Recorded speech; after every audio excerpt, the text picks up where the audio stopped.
So apparently I had to make a video today.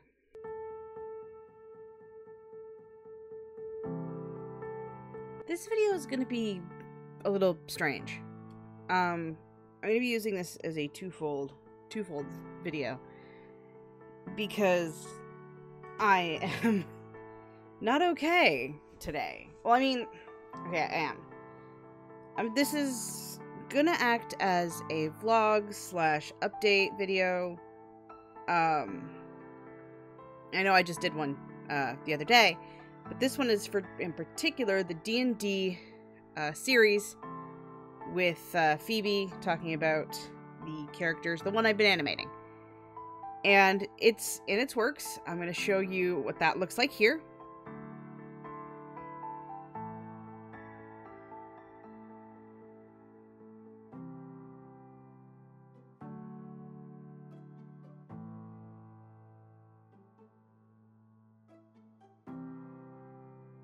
But I also wanted to talk about something that kind of registered with me during last night's campaign and / this morning, where it's kind of the effects of storytelling on people, I guess. Admittedly, I don't know what this video is, but I feel like I needed to make it. So, minor spoilers for the story that I'm going to get into once the animation's finished. If you want to see it from Phoebe's perspective, turn away now. So, our games, like, we've been playing with the same crew since forever and a half. In high school, I had one DM and my best friend and family members and friends. And it kind of, you know, some people rotated, but it was always still the same. My two friends and me. Well, that jumped up to my husband. My husband is now the DM, and a friend of a friend is now a player, and one of my friend's girlfriends is also a player. So here we are. I'm pretty sure I've mentioned all this before. But we've always had the same level of storytelling, where we check in to see if we're comfortable about something. Is it okay if we take the story in this direction? Is it okay if we take the story in that direction? We're always checking in, always making sure everyone's okay. This campaign is kind of taking the stability of the foundation of what we have built and is running with it. So far, this has to be the most real and emotional story that I think we've done this far. And we've done some heavy hitters, because this campaign really starts talking about trauma and how we deal with that trauma. So, for the spoilers, we have an NPC who is a child, a missing child, her spirit trapped within a doll. Our group of motley adventurers find pieces, and we talk to this spirit, and we learn about the horrificness that was her death. We learn about how she was destroyed by people she thought were friends, as her friends tortured the other members of their party with magic, because they were corrupt by some sort of demonic compulsion. We're still learning about this as of recording this video. But to hear this child, from my husband's voice, where he is trying to convey the pain of this spirit, it was intense. And this was months ago. And we all felt ourselves kind of taken aback by how this character was presented to us. We later meet two of the surviving members of this party, and how they were possibly exonerated, or, you know, there was a trial, and some of these were kicked out of places that they were a part of, these guilds, because of stuff that they did, but not necessarily in their control. So if they were exonerated, then kicked out, they have to live with the trauma of this event. But to us, we heard the girl's story first. So at least for my character, Phoebe, the story of these other party members don't quite match up. They don't make sense. Somebody has to be lying. Because that girl's story was so impassionate. Or was so impassioned. Your words may vary. It was a big deal. And we have this one character in our party. He's the Goblin Rogue. And he's very mysterious and doesn't talk much. And we're in that party dynamic where we don't ask questions about our pasts because we're still getting to know each other. So none of this has come up. Well, he is a sentient blade, otherwise known as Red Blade, and this weapon talked to us, introduced himself, and that in itself is very weird. And supposedly, unknown to the characters, this person, this goblin, is somebody else and is also a member of that party. None of us know this. And the blade is twisting him in some variant. Again, none of us know this. I'm just Crystal's kind of putting stuff together. But he doesn't know. He doesn't remember. Our rogue has a blackout space in time that he doesn't remember. Or at least, maybe. Again, we don't know because we're not prying. None of us are prying. And we want more information from one of the characters known as Gina. So we bring her in, and we have dinner, and we try to use truth serums and stuff like that, different herbs, to try to get the truth out of her, and she's trying to find out where her missing best friend went. Fun fact, the Goblin Rogue killed her, but the Goblin Rogue doesn't remember doing it. Not that any of us are going to bring that up. It's at this part in the sequence that another instance of trauma shows up. Because the Gina brings out this staff. It's a rod of capture where you push a stone and it shows you a captured image. Gina realizes that our paladin is not from our current realm. We're playing in Ravnica. Our paladin is from Mirrodin, a world of metal and war and destruction and vile and it's awful. And my knowledge of Magic the Gathering is slim, to say the least, but I know what Pyraxian is, and I know what the Loxodons are, and I know what Mirrodin is, and it's a mess. And so she shows the party this image, and the paladin freezes. Fear takes over his body, and he leaves. He runs up to the top of our home, which is this underground tree. I know that's super cool too. And he just checks out. Baj, our paladin, is the goodest boy. He is sweet, he is dopey, he is docile, and occasionally my character Phoebe, who is a super intelligent variant of Cordelia from Buffy the Vampire Slayer, always gives him shit, but deep down she loves this. She really does enjoy this pachyderm. They met first. They have this weird sort of friendship where it's like she thinks he's stupid, but he's like, she's still okay somehow. It's very strange. Anyway, he leaves. Gina wants to apologize. Well, Phoebe, seeing that what Gina has shown Baj, freaked him out. So, by no circumstances is Gina allowed up there. Well, thanks to our ranger, Rax, we do go up there. And of course the tree, which has a dryad in it, decides to not let Gina entry. Okay, cool. We go back to dinner, down past the trees, back to the tables. And I have an idea. Baj is afraid. Last time Baj was afraid, my character cast the spell Heroism.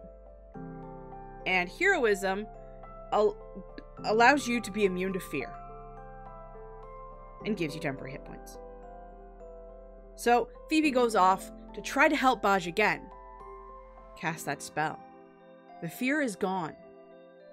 And while all this is going on, in Baj's world, he's having a PTSD sort of flashback where you're looking back at his childhood in the fields of green metal, just razor grass, apocalyptic sort of setting, where you learn about his last night on his world, back when his mother gave him to a blue-robed mage to escape from this Phyrexian onslaught as it's tearing everything apart. Like, we're talking T2 Skynet, apocalypse, just, it's this whole thing. And my husband is telling it in such a way where it's very visceral to Baj.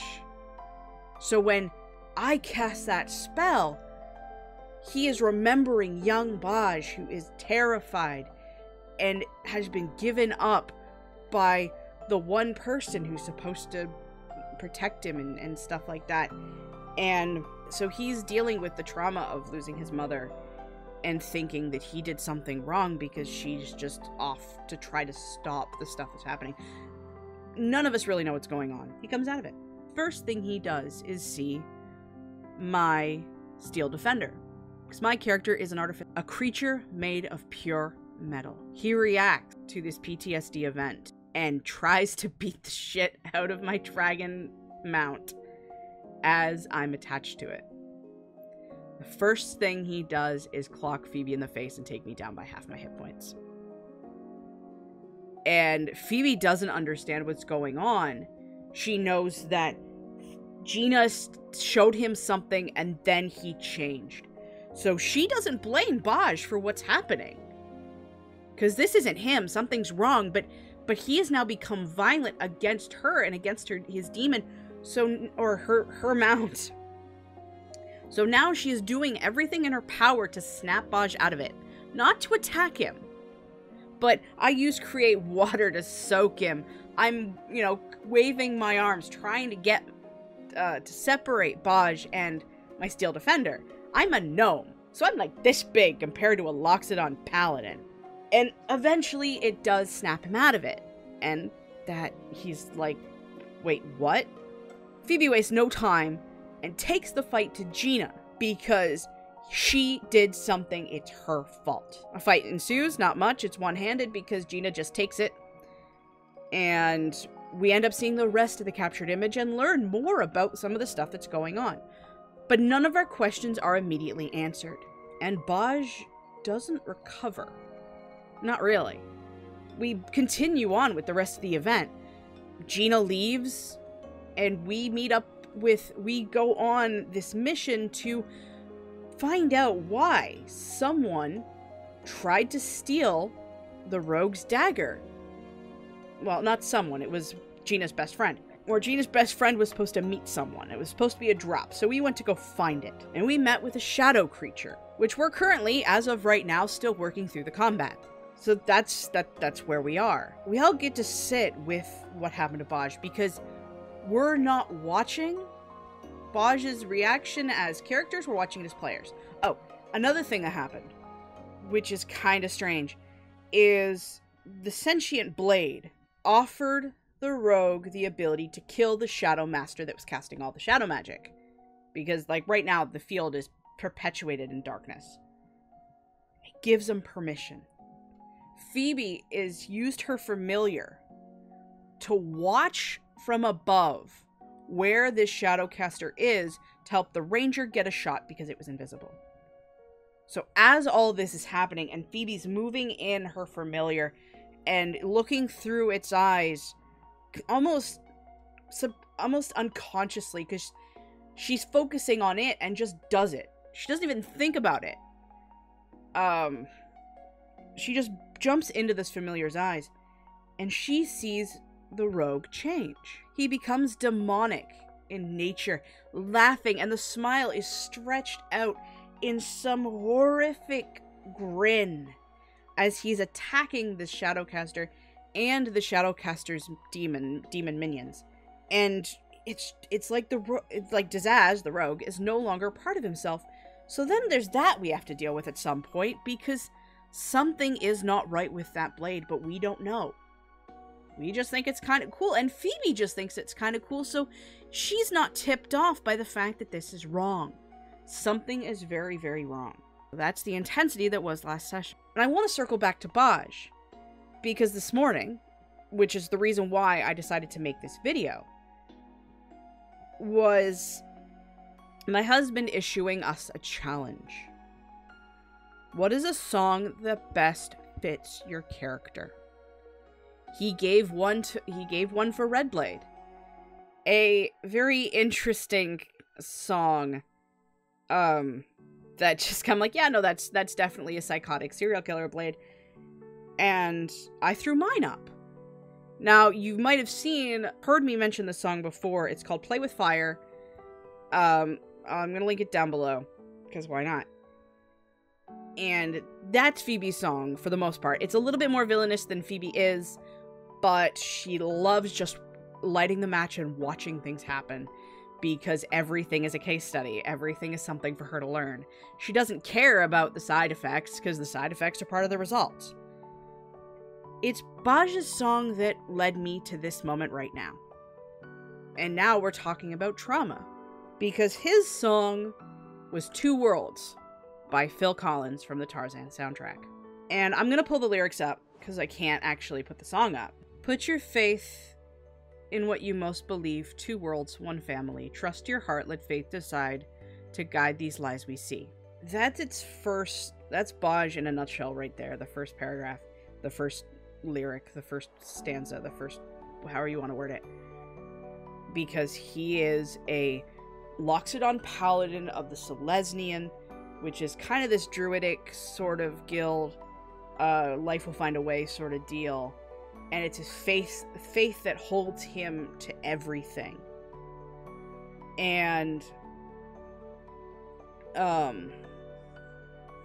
it kind of starts the dichotomy of this song, or the duality of this song, or I'm having trouble finding the words, so you're just gonna have to bear with me.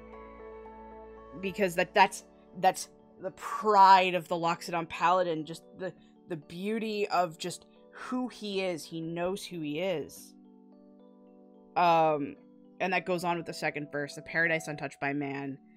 A world blessed with love. Like, this is just... everything he is now is just... It's hugs and puppies, and he is, like, the epitome of the goodest boy. I actually... instead of going verse by verse, because we're not... the one that hit me the hardest, because it reflects his visions of his past and his present, and perhaps how he even saw the world before the Pyraxians really hit. Raise your head up, lift high the load, take strength from those who need you. Build high the walls, build strong the beams. A new life is waiting, but danger is no stranger here. And if you listen to the song, it takes this sudden shift. And in the Tarzan movie, it shows how the family is building this up, only to be taken down. No words can describe a mother's tears. No words can heal a broken heart. The dream is gone, but somewhere there's hope. Baj was ripped away.